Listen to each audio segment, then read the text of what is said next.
하나님 말씀 갈라디아서 4장 6절 7절입니다. 갈라디아서 4장 6절 7절 말씀,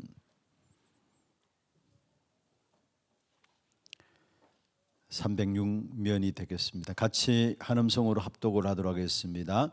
너희가 아들임으로 하나님이 그 아들의 영을 우리 마음 가운데 보내사 아빠 아버지라 부르게 하셨느니라.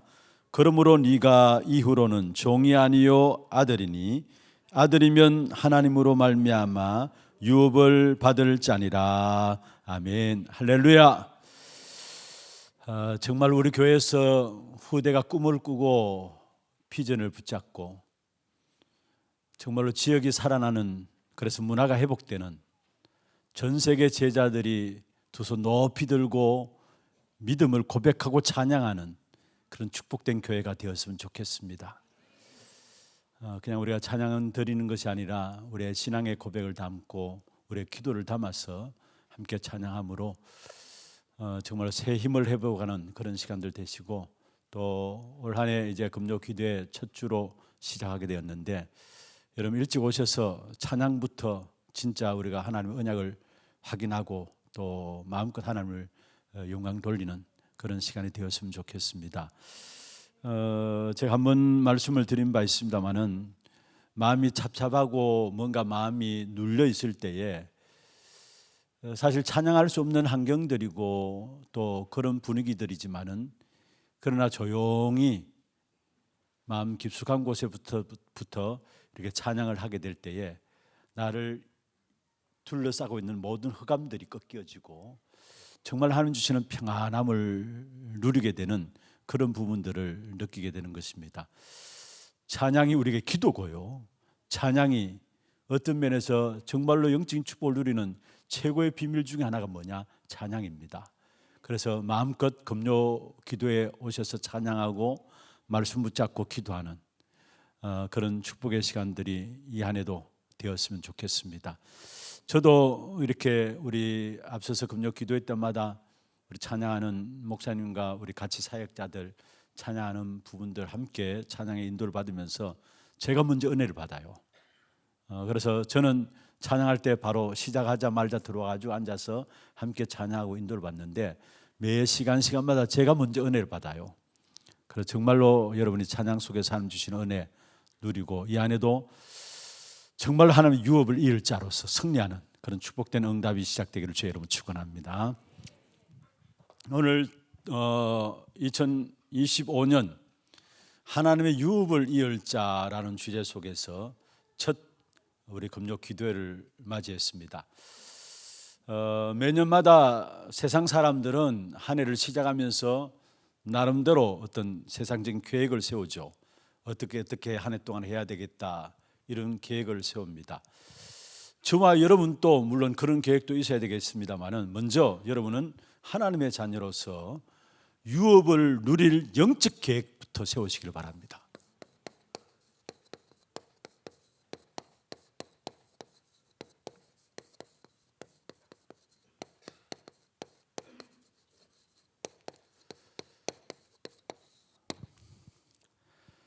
모두가 한 해를 시작하면 나름대로 어떤 소망과 기대를 가지고 또 계획들을 세우고, 그래서 해맞이도 보러 가가지고 해맞이 보러도 가가지고 나름대로 결단들도 하잖아요. 그런 세상 사람들 그런 부분에 빠진다 할지라도 우리는 진짜 유업을 누릴 영적 계획부터, 세상적인 계획이 아니라 영적인 계획부터 우리가 세워져 있어야 합니다. 이것은 하나님께 우리를 종으로 부르는 것이 아닙니다. 율법 아래에 있을 때에는 종으로 부름받았지만은 아들이신 그리스도로 말미암아 우리에게는 유업을 이을 자로, 종이 아니에요. 하나님의 유업을 누릴 자로, 그래서 억지로 하는 것이 아니라 누릴 영적인 계획을 세우자라는 거예요.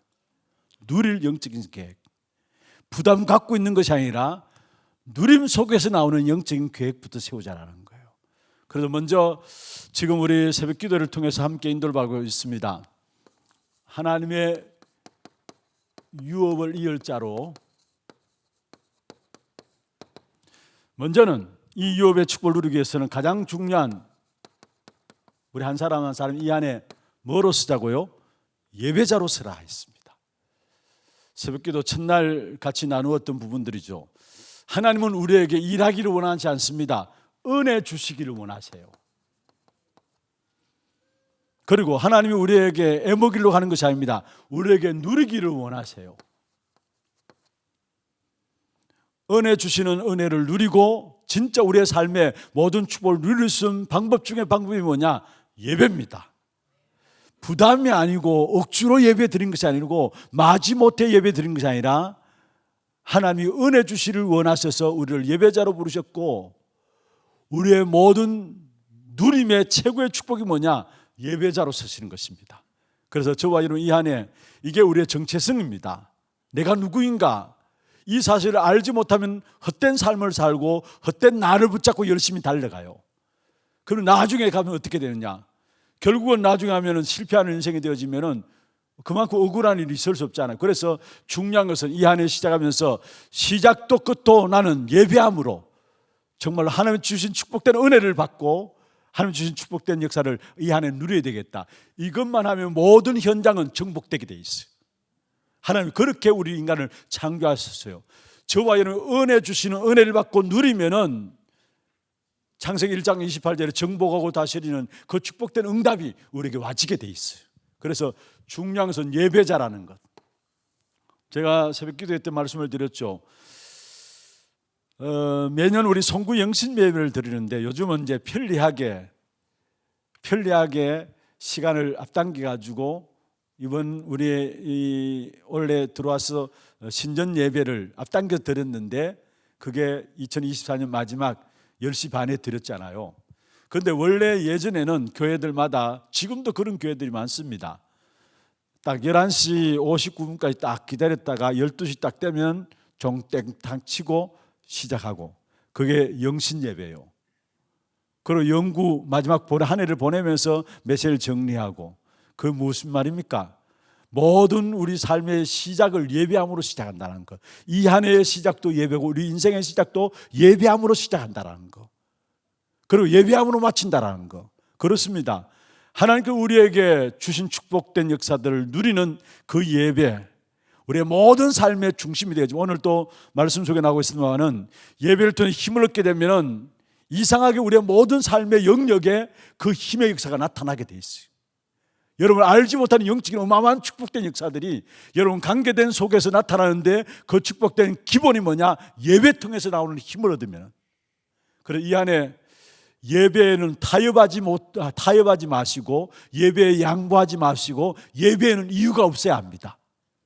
진짜 하나님 앞에 여러분 하나님의 중요한 응답을 이뤘고 큰 일을 한 사람들마다 그 중심에는 뭐냐? 전부 다 예배가 자리 잡고 있었다라는 거.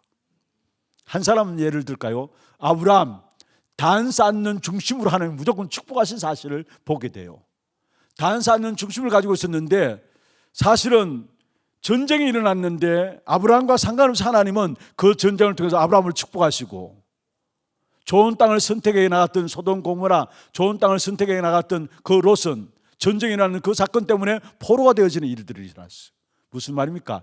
예배 속에 있게 될 때 하나님이 우리를 지키시고 하나님이 우리를 보호해 나가시는 그 은혜의 역사가 우리의 삶에 나타난다는 겁니다. 두 번째입니다. 하나님의 유업을 이을 자라는 유업에 대한 부분들을 오늘 새벽에 아브라함을 통해서 좀 말씀을 드렸습니다. 다시 좀 설명을 드리면은 갈대아 우르 우상 동네에 있던 아브라함을 하나님께 불러내셔서 창세기 12장 1절에서 3절에 보면은 가장 귀중한 언약을 말씀하셨는데, 여기에 언약의 가장 중요한 축복이 뭐냐? 두 가지, 크게 씨에 대한 부분들과 가나안 땅 세계 복음화를 약속하셨어요. 가나안 땅, 여러분 땅이 좋아서 가나안 땅에 가라는 것이 아닙니다. 메시아 보낼 땅, 우리 인생의 모든 문제를 해결할 메시아를 그 땅에 보내겠다라는 거. 그래서 가나안 땅의 언약이 사실 구약의 언약이에요. 그래서 이스라엘 백성들은 모두가 가나안 땅을 향해서 나가게 됐어요. 아브람, 이삭, 야곱, 요셉, 묘들이 가나안 땅에 있었고요. 아브라함의 아내 사라, 또 이삭의 아내 누굽니까? 레아, 라헬은 가나안 땅에 묻히지를 못했어요. 왜냐? 나올 때 드라밈을 가지고 나왔거든요. 그러면서 그 아내들도 가나안 땅에 묻혔는데, 물론 어떤 면에 그들의 가정묘라고도 할 수 있는데, 그게 헤브론 땅에 있는 가나안의 첫 지경입니다. 가나안 땅이에요. 그래서 성경에 보면은 마지막에 야곱이 자기 12아들을 축복하고 나서 유언을 남기는데, 내가 죽거든 내 묘를 가나안 땅에 가서 장사할 것을 말했어요. 가나안 땅에 데려가요. 그러니까 요셉이 그 유언을 받들어서 결국은 야곱의 묘를 바로 왕의 명령, 바로 왕에게 요청해 가지고 가나안 땅에 가서 묘를 장사를 지내게 되죠. 그러고 나서 요셉 또한 마지막에 창세기 50장 25절에 보면은 내가 죽거든 내 해골을 가지고 나가라. 아니, 애굽에 지금 총리로 있는 요셉인데 애굽에 들어와서 요셉이 성공했잖아요. 그러면 그 땅에 자기 아버지 묘를 쓸 수 있어요. 근데 자기 아버지 묘를 가나안 땅의 묘장 장례를 치르게 되고 자기 묘도 가지고 나가라 했어요. 내 해골을 가지고 나가라. 그리고 결국 보면은 출애굽기 13장에 보면은 출애굽할 때에 요셉의 해골을 가지고 나갑니다. 무슨 말입니까?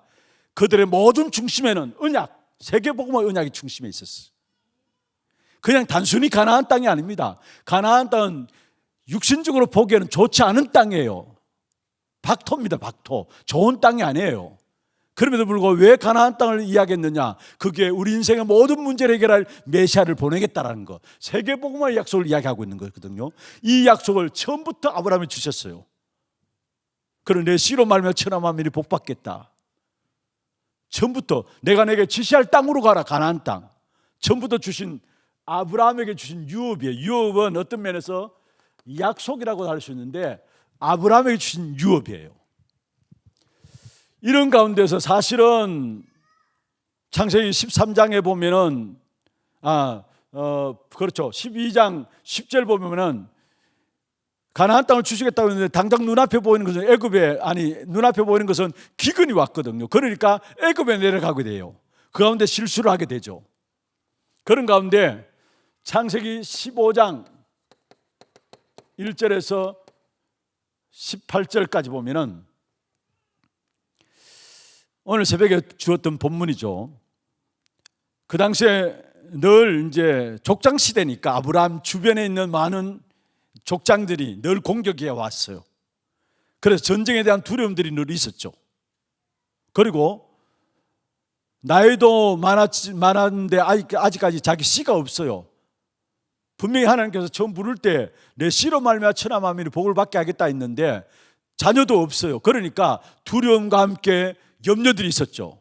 주변의 나라들에 대한 어떤 공격해오는 그런 두려움들, 또 자녀가 없는 부분에 대해서 염려들, 내가 언제 아이를 놓고 언제 주님이 약속하신 그 언약의 역사들을 이어갈 것인가, 그에 대한 염려들이 있었겠죠.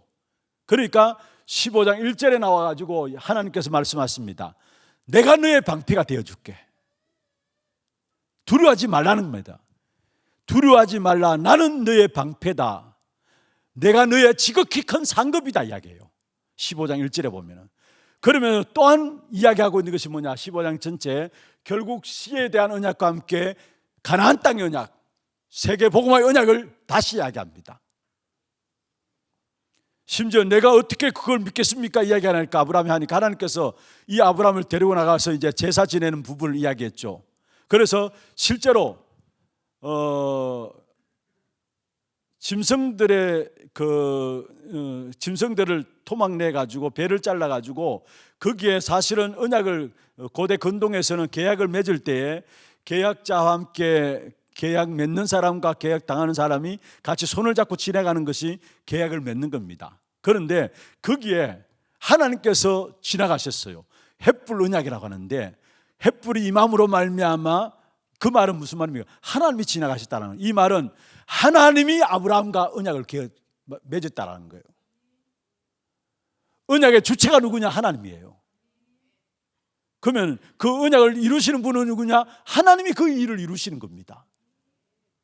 그래서 짐승을 갈라가지고 거기에 언약에 대한 부분들 이야기하는 그 부분들은 어쩌면 언약이 그만큼 생명 걸 만큼 중요하다는 거. 이 언약을 지키지 않을 때는 네가 죽어도 괜찮다. 그만큼 언약이 중요하다는 사실을 이야기하는데, 사실은 하나님이 아브라함에게 언약을 일방적으로 맺은 거예요. 내 씨로 가나안 땅의 언약, 이 축복을 주시겠다라는 거. 그런데 16장에 가지고, 창세기 16장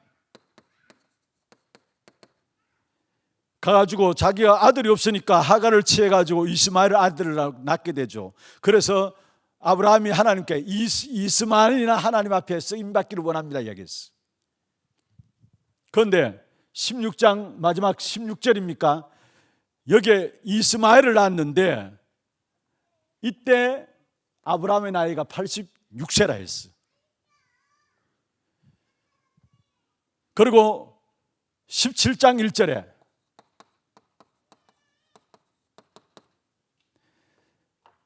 (99세) 때에 나이가 그렇게 나와요. 다시 하나님이 아브라함에게 나타나셔서 말씀하십니다.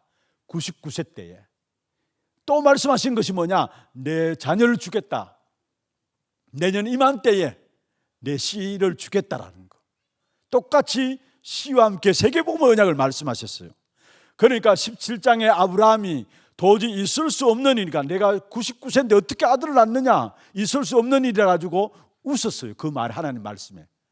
그리고 그 말을 18장에 보면은 아브라함의 아내가 듣고 있다가, 아브라함의 아내가 뒤에서 듣고 있다가 아브라함도 아내도 도저히 있을 수 없는, 이미 자기는 아이를 낳을 수 없는 몸인데 어떻게 아이를 가질 수 있느냐, 웃었다고 했어요. 웃었다고 했어요.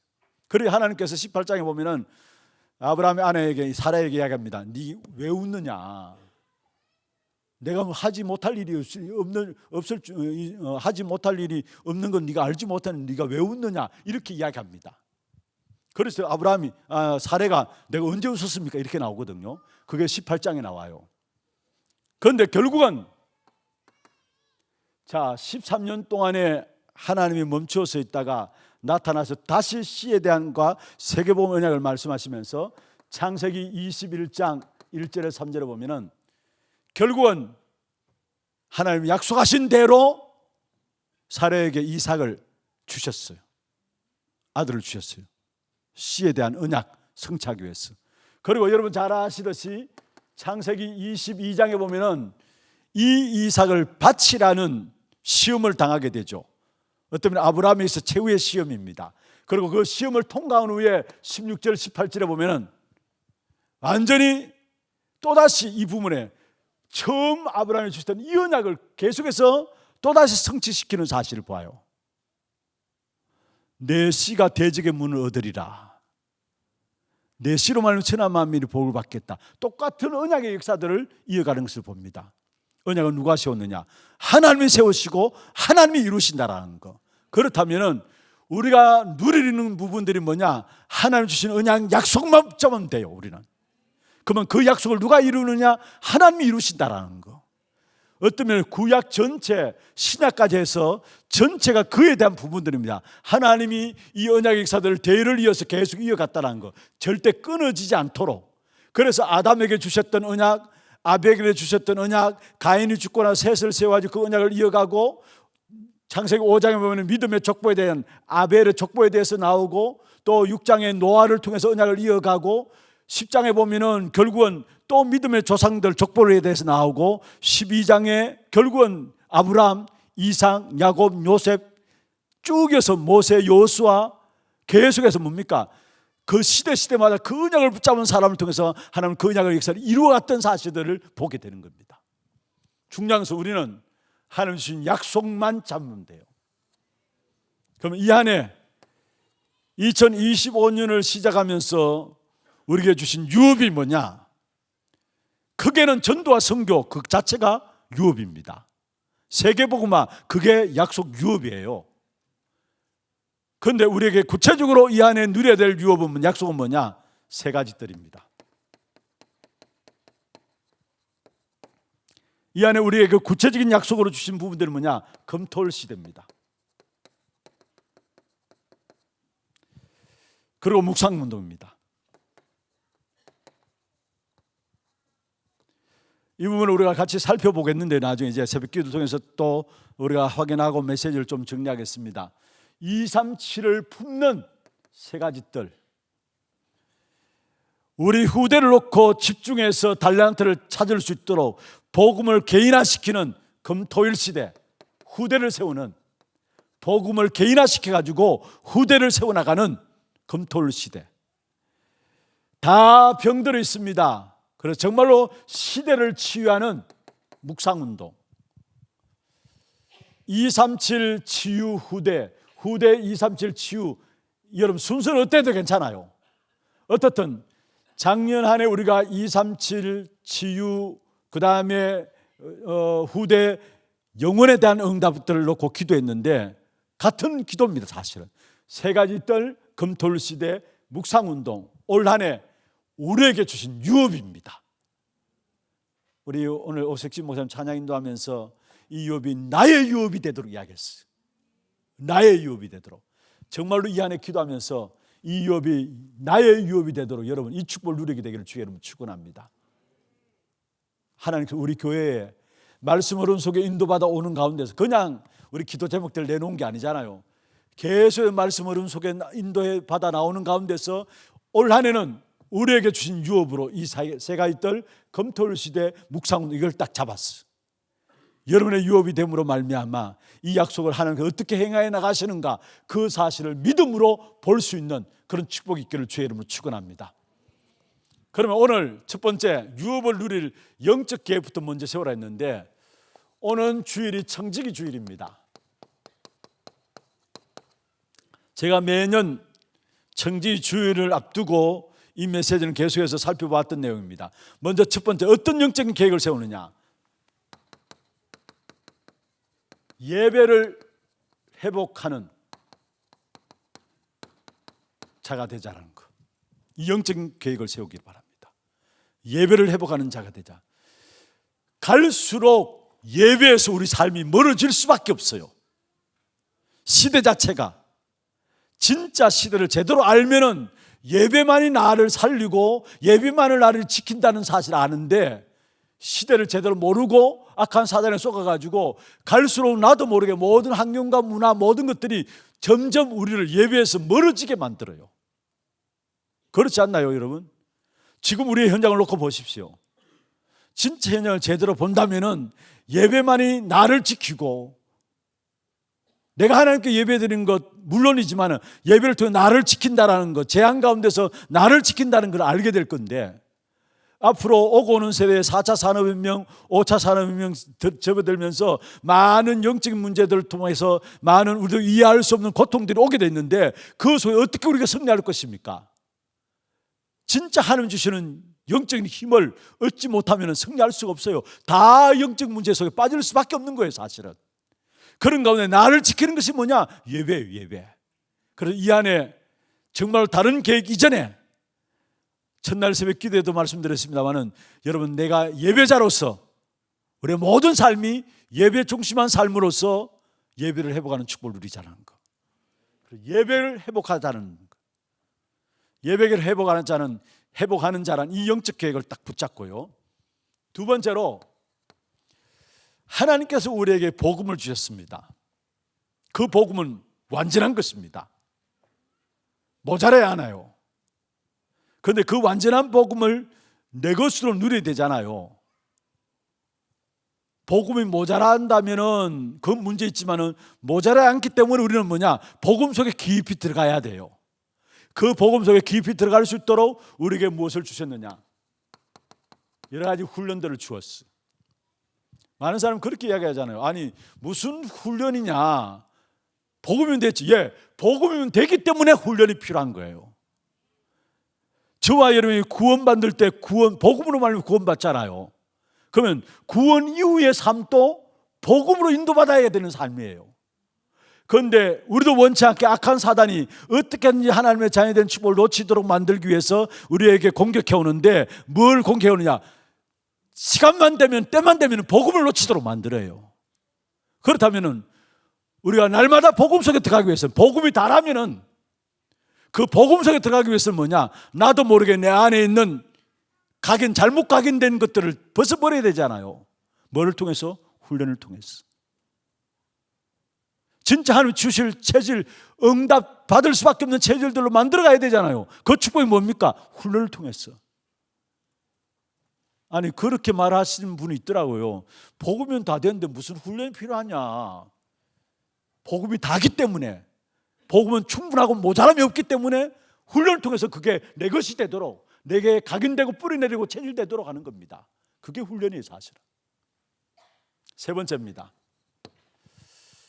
영적 축복을 누릴, 영적 유업을 누릴 영적 계획을 세우는데, 먼저 이 안에 나는 예배하는 자로 서고 회복하는 자로 서고 훈련 속에서 복음에 대한 깊은 축복 속에 들어갈 수 있도록. 세 번째입니다. 여러분, 사실 강단에서 저는 1년 중에 한 번 설교할까 말까 하는 것이 헌금에 대한 부분입니다. 그런데 청지기주의를 앞두고 있기 때문에 헌금에 대한 부분은 이 첫 주에는 꼭 한 번씩 했어요. 매년마다. 헌금인데, 헌금도 언약입니다.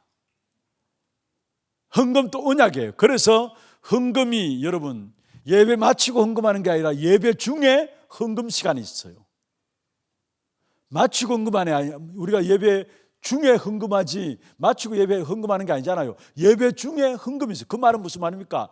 예배입니다. 헌금 자체가 언약입니다. 헌금 자체가.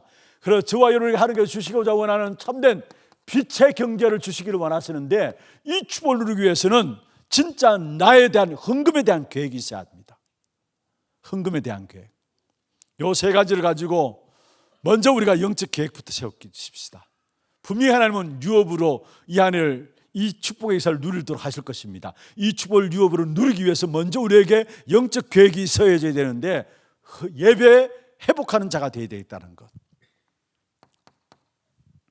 인간의 행위 가운데 가장 아름다운 행위가 뭐냐? 예배입니다. 하나님의 언약을 우리에게 성취시키는 시간이 언제냐? 예배입니다. 그래서 예배 성공하지 아니하면은 아무 곳에도 성공 못합니다. 반대로 말하면은 예배 성공하면은 우리의 모든 영육이 성공하게 돼 있어요. 그래서 정말로 여러분이 이 안에 한 해 처음 시작할 때 남다르게 여러분 계획하고 각오하는 것이 있잖아요. 여러분 각오하고 결단하세요. 이 한 해 내가 어떤 상황 속에서도 예배의 축복을 놓치지 않아야 되겠다라는 거. 예배의 대상이 누구십니까? 출애굽기 20장 3절에서 5절에 너는 나 외에 다른 신들을 내게 두지 말지니라 했어요.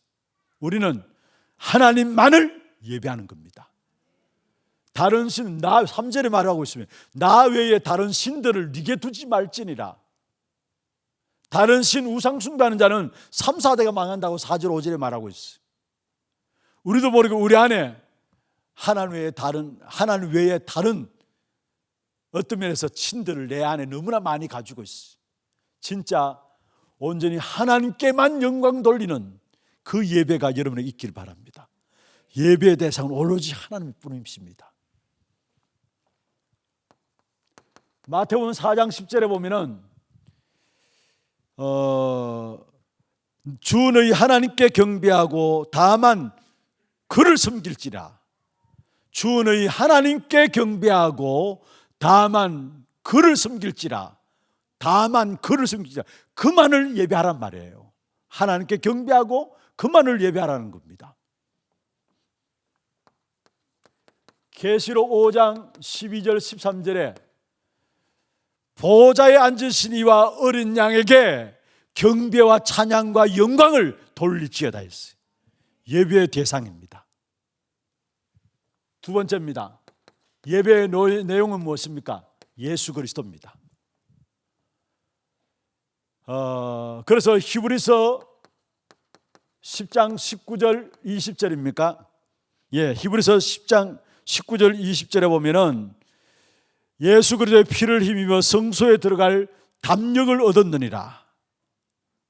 예수 그리스도 그 이름을 가지고 성소에 우리가 담대하게 들어가는 겁니다. 아무나 성소에 못 들어가요. 구약시대는. 그런데 예수 그리스도께서 오셔서 우리 인생의 문제를 해결하기 위해서 십자가에 죽으심으로 말미암아 성소 휘장을 위해서 아래로 찢으심으로 말미암아 누구나 다 들어갈 수 있도록, 그래서 예수 그리스도 그 피를 의지하여 성소에 들어갈 담력을 얻었느니라 말씀했습니다. 그로 말미암아 예수 그리스도로 말미암아 10절에 20절에 보면은 새롭고 산 길을 여셨다. 새롭고 살 길, 새로운 살 길을 여셨다. 주와 여러분 살 길이 뭐냐? 예수 그리스도로 말미암아 하나님께 나가는 겁니다. 언제? 예배함으로. 예배는 뭡니까? 우리가 예배함으로 그리스도 그 이름으로 말미암아 하나님께 나가는 시간입니다. 그게 예배입니다. 그게 우리가 살 길이고요. 그래서 나갈 때마다 하나님께서 우리에게 주시는 축복이 뭐냐? 여러분, 저와 여러분이 하나님과 교제하지 않으면은, 하나님과 교제의 관계되면 교제가 끊어짐으로 말미암아 우리에게 영원한 문제가 왔습니다. 그렇잖아요. 하나님과의 관계가 끊어짐으로 말미암아 영원한 문제가 왔습니다. 그래서 날마다 우리가 무슨 말이냐? 하나님과의 교제와 연결되어지는 하나님의 은혜 속에서 모든 것들을 정복하는 그 축복을 누릴 수 있기 때문에 그 은혜의 축복으로 주신 그리스도, 그 그리스도 이름으로 날마다 우리는 하나님께 나아가는 것입니다. 그리고 세 번째입니다. 그리스도 이름으로 하나님께 나아갈 때 하나님께서 우리에게 은혜의 보좌의 축복을 누리게 하시는 것입니다. 은혜의 보좌의 축복을 누리게 하시는데 히브리서 4장 16절에 때를 따라 돕는 은혜를 얻기 위하여 담대히 하나님께 나갈지니라 했어요. 때를 따라 돕는 은혜.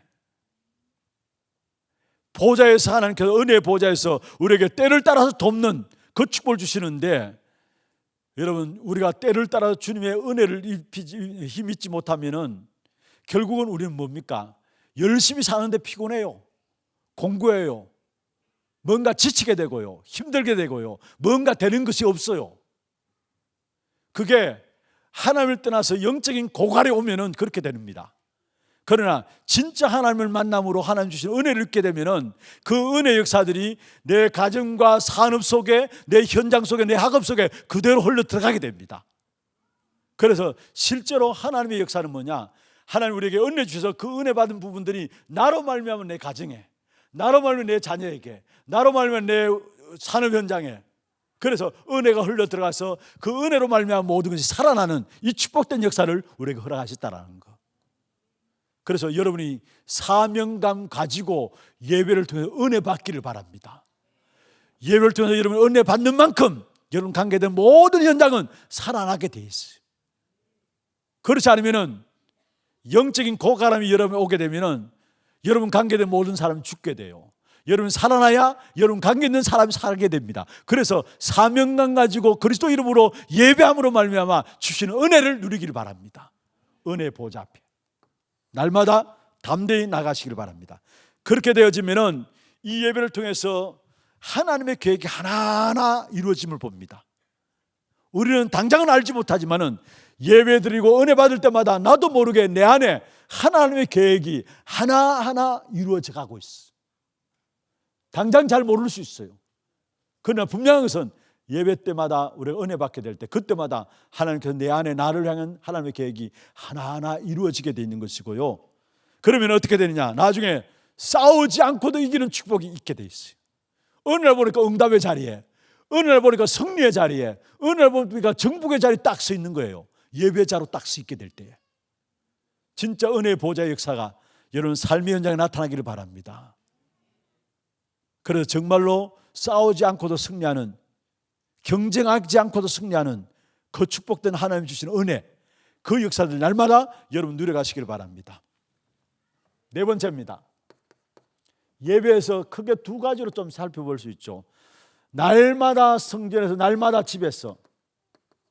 성전과 집입니다. 무슨 말이냐? 예배 중 하나는요, 강단에서 말씀 받는 예배가 있고요,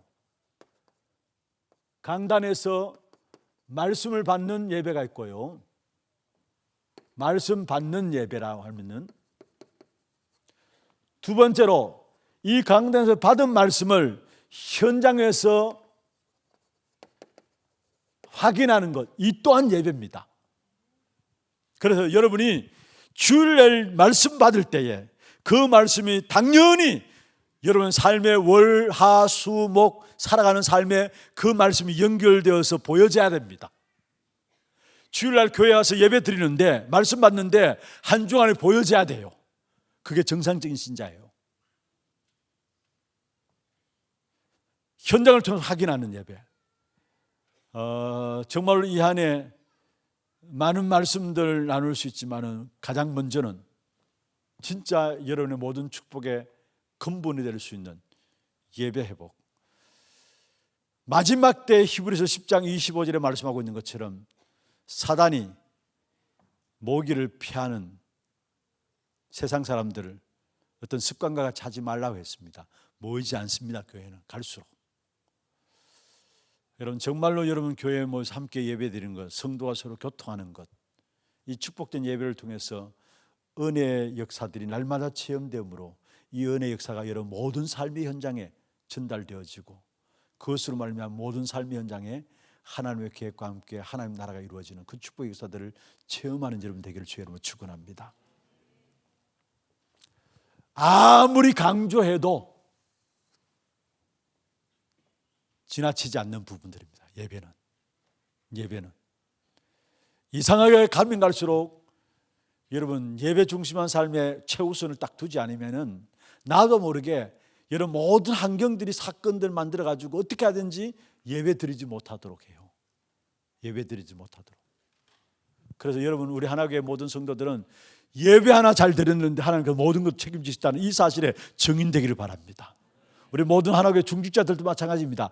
예배를 최우선을 두고 중심에 예배를 놓고 살아왔는데 하나님 나의 가정도 나의 삶도 우리의 자녀들도 책임지셨다라는 사실에 증인되어지는 그런 역사가 있기를 바랍니다. 사실 이게 다잖아요. 어떤 면에서 이게 다입니까? 사실 하나님의 백성들이 하나님께 예배한다는 것 이게 다인 거예요. 이게 가장 귀중한 축복이고요. 두 번째입니다. 하나님께서 우리에게 복음을 주셨는데 이 복음이 부족해서 우리가 훈련받는 것이 아니라 이 복음이 완전하기 때문에 이 복음을 내게 각인, 뿌리, 체질되도록 하기 위해서입니다. 이미 여러분 말씀 잘 압니다마는 우리는 각인된 대로 응답받습니다. 뿌리 내린 대로 뿌리에서 열매가 나오죠. 체질되어지면 이게 운명을 결정합니다. 복음이 모든 것이고 완전한 것이기 때문에 우리는 그 복음을 내게 각인시키고 내게 뿌리 내리게 하고 체질되도록 하기 위해서 그냥 우리도 모르게 훈련 속에 들어가야 하는 겁니다. 그 말씀에 대한 훈련들 또 우리가 토요 핵심이나 여러 훈련들 오늘 또 우리 유아유치 수련회에 한 50명 우리 태영아 유치부 중심으로 해서 다녀왔는데요. 이런 훈련을 통해서 우리도 모르게 오고 가면서 말씀에 대한 포럼들을 나누고 또 받은 말씀들 듣는 시간에 말씀 듣는 시간에 하나님께서 내게 그 성령으로 말하면 깨달음을 주시고 그때마다 우리도 모르게 우리 안에 복음이 뿌리 내려요. 각인되고 뿌리 내려요. 그래서 이게 하나님의 말씀으로 이렇게 깨닫는 순간에 나도 모르게 그때 어마어마한 일들이 우리에게 일어나요. 사실은 몰랐을 거라죠. 우리에게 각인되고 뿌리 내리는 순간에 그래서 시편 1편 1절에서 6절 복 있는 사람은 악인의 꾀를 쫓지 아니하고 이렇게 말씀하면서 사실은 열매는 시절을 따라 열매를 맺는다 했어요. 뿌리만 막아놓으면 시절을 따라 열매를. 그래서 복음 안에 뿌리를 내리도록. 그래 복음의 열매가 맺혀져야 될 거 아닙니까? 그래 중요한 것은 올 한 해 어떤 면에 우리 교회 전체가 전체와 강단을 통해서 사실은 가장 중요한 훈련인 말씀의 흐름 속에 우리 모든 성도들이 있도록 이 훈련들이 좀 진행되어야 될 것 같습니다. 교회 전체를 놓고 모든 성도들이 장로님들은 장로님대로 안수지사님은 안수지사님대로 권사님들은 권사님대로 모일 수 있는 시간들 되어가지고 전체와 강단의 메시지들이 그대로 흘러 들어갈 수 있도록 그래서 가장 중요한 것은 말씀의 흐름을 놓치지 않는 교회가 돼야 돼요. 말씀의 흐름을 놓치지 않는 교회. 이런 부분들을 우리 교회에서 이제 훈련을 통해서 하나하나 인도해 나가므로 실제로 이 말씀이 내게 편집되고 또 설계되고 디자인될 수 있도록 좀 어려운 단어입니까? 사실 이 말씀을 통해서 내 안에 이 부분들이 훈련되어지면 결국 많은 사람이 내게 모일 수밖에 없는 플랫폼이 딱 되어지는 거예요. 결국 빛을 비추는 파수망이 되어지는 거고요. 이것을 하나님과 소통하며 사람과 소통되어지는 안테나의 축복이 이루어지는 것입니다. 어떤 면에서 참 중요한 부분들입니다. 제가 여기서 좀 말씀드리고 싶은 분들은 구원 받을 때 반드시 복음이 필요합니다. 복음 안에 그럼 구원 받을 수 없어요. 그런데 저는 그래요. 구원 이후에 어떤 면에서 하나님의 사람으로서 사명자의 길을 가기 위해서는 더더욱이 복음이 필요하다는 걸 깨달아요. 예수 그리스도 이름 믿음으로 구원받습니다. 복음 믿음으로 구원받아요. 그런데 여러분은 모르겠지만 저 같은 경우 그래요. 저는 더더욱이 내가 복음을 모르는 게 아닙니다. 더더욱이 내가 오늘 또 복음이 필요하다는 걸 깨달아요. 어떤 면에 진짜 구원받은 사람이라면, 하나님 앞에 선 사람이라면 이게 아닐까요? 그래서 우리는 구원받은 이후에 우리의 삶이 너무나 중요하기 때문에 나는 오늘 또 그리스도 복음 안에 들어가는 거예요. 이 일을 위해서 우리는 훈련 속에 들어가는 거예요. 훈련 속에. 마지막 세 번째입니다. 우리에게 주신 언약입니다. 헌금은 언약이고 빛의 망대, 여러분에게 빛의 경제를 회복하는 그 축복을 누리기 위해서 네 가지입니다. 먼저 하나님께서 여러분 아셔야 될 것은 뭔가 여러분에게 필요해서 돌라는 게 아닙니다. 하나님은 돌 가지고도 소리 지르게 할 수 있다 했어요. 그러나 하나님은 우리에게 드림을 통해서 하나님은 우리에게 경제적인 축복을 주시기를 원하세요. 여러분 뭔가 하나님 모자라가지고 여러분 헌금 받아가지고 아니에요. 하나님 여러분 드림을 통해서 하나님 여러분을 축복하기를 원하신다는 거. 다시 말씀드리면 돌로도 소리 지르게 할 수 있는 하나님이십니다. 그렇다면 여러분 앞에 현금에 대한 결단들이 주어져야 되는데 11조입니다. 가장 먼저 구원받은 하나님의 자녀라면 당연한 것이고 어떤 면에서 특권 중에 특권이 11조입니다. 11조는 여러분 아시죠? 나의 모든 물질의 주인이 하나님이시라는 거. 내 인생의 주인도 하나님이시라는 거. 그게 11조의 개념이에요. 나의 모든 물질의 주인이 하나님이시다. 내가 내 물질의 주인으로 생각하기 때문에 그걸 타락하는 데 쓰게 돼요. 사실은 진짜 어쩌면 영적으로 10의 1조를 하게 되면 제일 바르게 경제들을 물질들을 움직일 수 있는 역사가 어디서 나오느냐? 11조 속에서 나오게 되죠.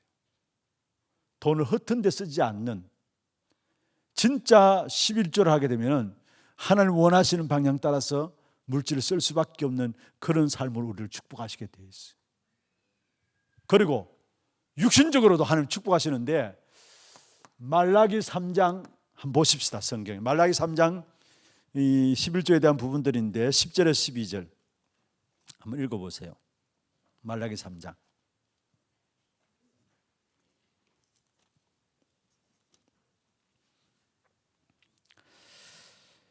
10절부터 한번 보십시다.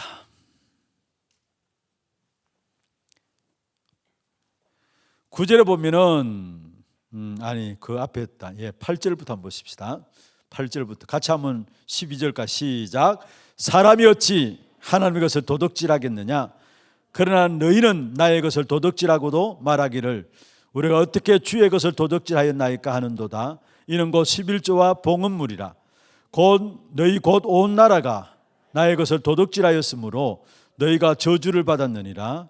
만군의 여호와가 이르노라. 너희의 온전한 11조를 창고에 들여 나의 집에 양식 있게 하고 그것으로 나를 시험하여 내가 하늘 문을 열고 너에게 복을 쌓을 곳이 없도록 붙지 아니하나 보라. 잠시 죄송합니다. 여러분 도둑질한다 했어요. 듣기 싫은 말이죠. 그런데 도둑질한다 했어요. 우리 가운데 도둑놈들이 많잖아요. 사실은 도둑질한다 했어요. 그러면 11절 보세요.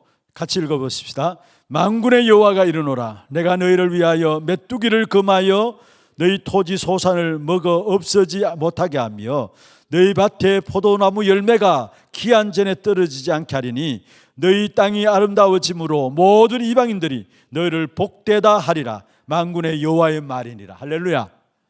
우리가 말씀을 너무 안 믿어요. 너무 안 믿어요. 분명히 여기 말씀하고 있어요. 11조 들어보라 했어요. 육신적으로 어떻게 축복하시느냐. 여기 보면은 메뚜기를 금한다 했어요. 왜냐, 너희 토지 소산을 자꾸 메뚜기가 뜯어먹는데 메뚜기를 금하여 너희 토지 소산을 먹어 없애지 못하게 하고, 또 너희 밭에 포도나무 열매가 뭐요? 기한 전에. 우리 열심히 벌어놔도 기한 전에 다 떨어지잖아요. 월급 받아도 기한 전에 다 떨어지잖아요. 기한 전에 여러분 열매가 기한 전에 떨어지지 않게 하리니. 12절입니다. 너희 땅이 아름다워짐으로 모든 이방인들이 너희를 뭐요? 복되다 하리라.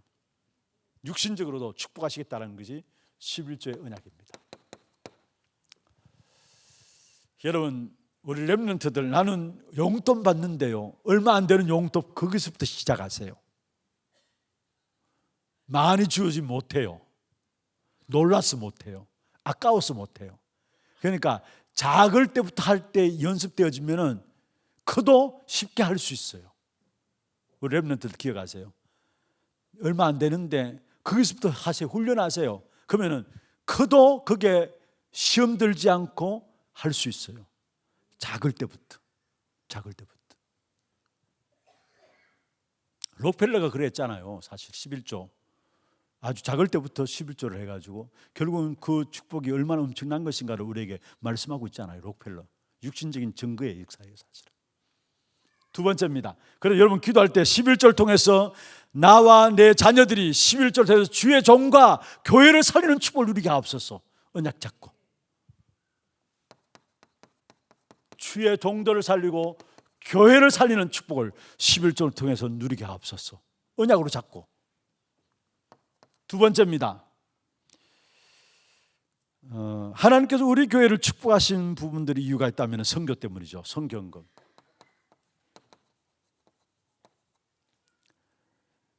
매년마다 제가 하는 말씀입니다. 송영교회에서 하나교회로 이렇게 아름다운 성전을 옮겨오고 정말로 하나님께서 축복하신 가운데 우리 성도들이 하나하나 인도받아 나가는 부분을 보면은 그 중심에는 우리 교회, 모르겠습니다. 제가 우리 교회만 알아서 그런지 모르겠습니다만은 선교 헌금에 대해서 유별난 교회가 우리 교회입니다. 모든 성도들은 선교 헌금 당연히 해야 된다고 알고 있어요. 그런데 다른 교회들은 그렇지 않더라고요. 선교 헌금하는 것이 크게 마음 먹고 크게 뭐 해가지고 하는 것으로 알고 있는데 우리 교회는 누구나 어느 날부터 시작해서 선교 헌금. 그래서 매년마다 재정에 대한 결산을 할 때에 진짜 은혜입니다. 선교 헌금만큼은 모자라지 않게 하나님께서 교회를 채워주신 걸 봤어요. 한마디로 말하면 한 시대의 재앙의 문제를, 전 세계에 일어나는 재앙의 문제를 해결할 수 있는 것이 뭐냐? 선교에 대한 부분들이에요. 우리 선교하지 않으면 선진국에서 일어나는 재앙의 역사들, 또 후진국에서 일어나는 많은 재앙의 역사들, 그걸 막을 길이 없고 해결할 길이 없어요. 선교는 뭐냐? 지금 전 세계에 일어나는 재앙의 문제를 해결하는 이 역사가 선교 속에. 그렇다면 이 선교에 대한 마음을 담고 기도한다, 여기에 대한 헌금 드린다, 하나님께서 여러분 삶을 축복하실 수밖에 없는 것이 아닙니까? 사도행전 11장 19절에 30절에 기근 든다고 흉년 든다고 했는데 안디옥 교회는 오히려 예루살렘 교회에 부조를 보내는, 모체가 예루살렘 교회입니다. 그런데 안디옥 교회에서 오히려 부조를 보내는 이런 일들이 일어났어요. 여러분, 이러한 안디옥 교회를 하나님께 얼마나 축복하셨는가 우리가 성경을 통해서 보게 되잖아요. 그래서 여러분 기도하세요. 한 나라를 살릴 만큼 우리의 산업이 축복받게 하옵소서. 한 나라를 살릴 만큼 이걸 언약으로 붙잡아요. 주의 종과 교회를 살릴 만큼 내 산업이 축복받게 하시고 11절을 하시면서 그냥 헌금하지 마시고, 요즘은 그냥 온라인으로 이렇게 하니까 너무나 이 기도도 안 당겨지는 것 같은데 여러분 온라인으로 넘기더라도 이체시키더라도 진짜 여러분 헌금할 때 이 기도를 놓치지 마세요. 정말로 주의 정도, 이 11조를 통해서 주의 정도가 교회를 살리게 하시고, 이 성경을 통해서 우리 산업이 한 나라를 살릴 만큼, 한 나라를 책임질 만큼 이 축복을 우리 산업이 받게 하여 주옵소서. 기도하며 헌금하시길 바랍니다. 세 번째, 건축 헌금입니다.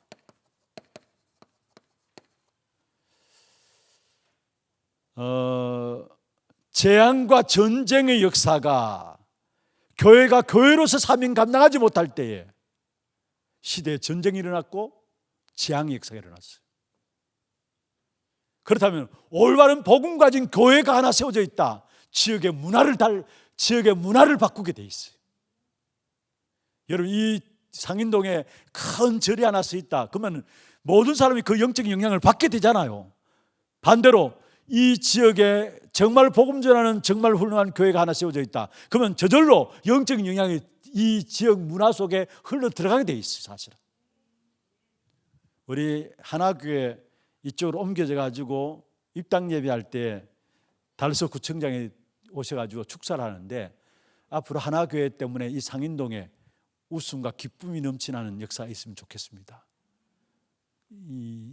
여기 상인동 이 사고가 있었잖아요. 이 지하철 사고가 있었잖아요. 우리 그 구청장이 오셔가지고 이렇게 입당 예배할 때 축사를 하면서 그렇게 했어요. 이 하나교회 때문에 이 상인동의 이 지역에 기쁨이 있고 정말로 감사가 넘치는 그런 역사가 있으면 좋겠습니다. 그렇습니다. 여러분, 진짜 올바른 복음 전하는 교회로서 교회가 세워질 수 있도록 여러분 기도하셔야 되고, 올바른 복음을 놓쳐버렸기 때문에 실제로 이 땅에 재앙과 전쟁의 역사가 일어나고 있어요. 그럼 우리 교회는 올바른 복음 운동하는 교회로서 한 시대의 한 지역의 문화를 바꿀 수 있을 만큼, 복음 문화로 이 지역의 문화를 바꿀 수 있을 만큼 이 축복을 건축 공감할 때마다 기도하세요. 우리 하나교회가 이 지역의 문화를 복음의 문화로 바꿀 수 있도록 주님 축복하여 주옵소서. 세 번째로 장학헌금입니다.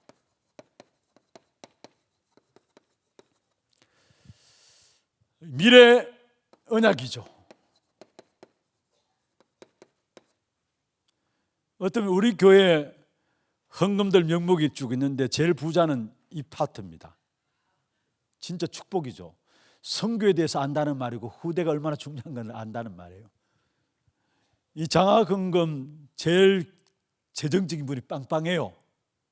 그래가지고 다른 데서 모자라면 이 장학헌금 맡은 회계 장로님한테 와서 돈 좀 빌려달라고 해요. 건축헌금 여기 조금 모자라면 여기 와서 돈 좀 빌려달라고 해요.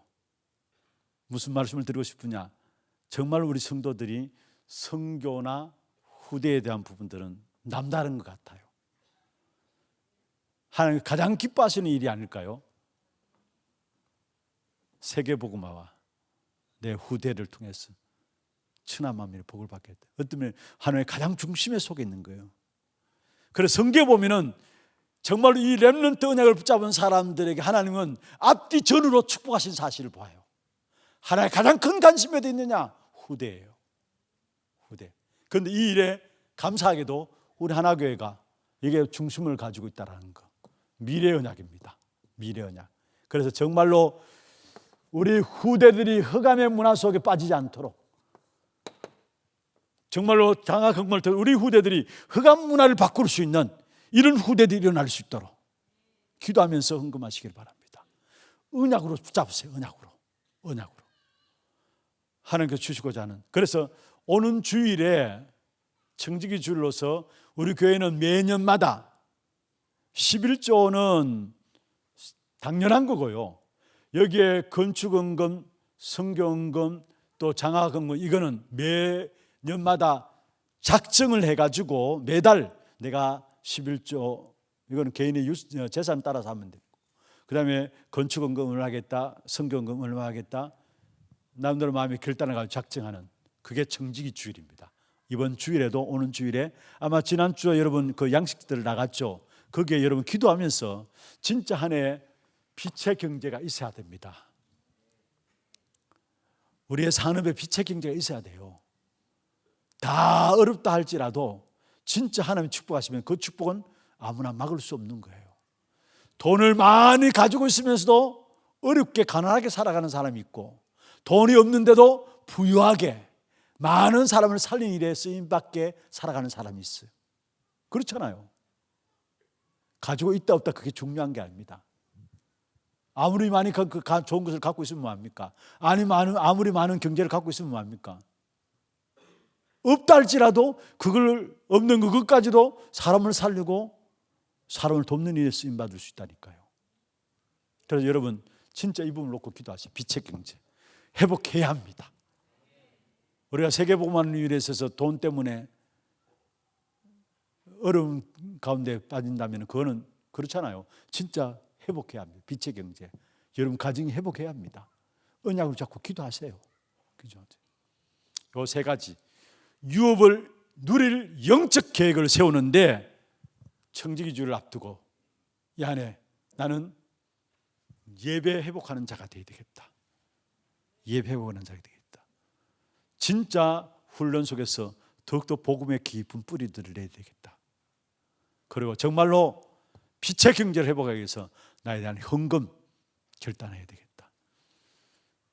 어떤 분이 그렇게 이야기했잖아요. 여러분 주머니가 회개하지 않으면 진정한 회개라 할 수 없다고 했어요. 주머니가 회개하지 않으면. 웨슬리가 그런 말 했나요?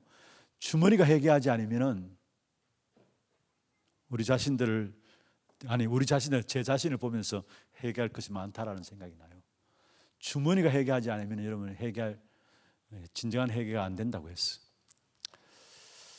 분명히 하나님은 이 안에 유업으로 누릴 귀한 축복된 역사를 놓고 우리가 상상하지 못하는 귀중한 축복된 역사들을 여러분 개인과 가정과 산업과 후대에게 이루실 것입니다.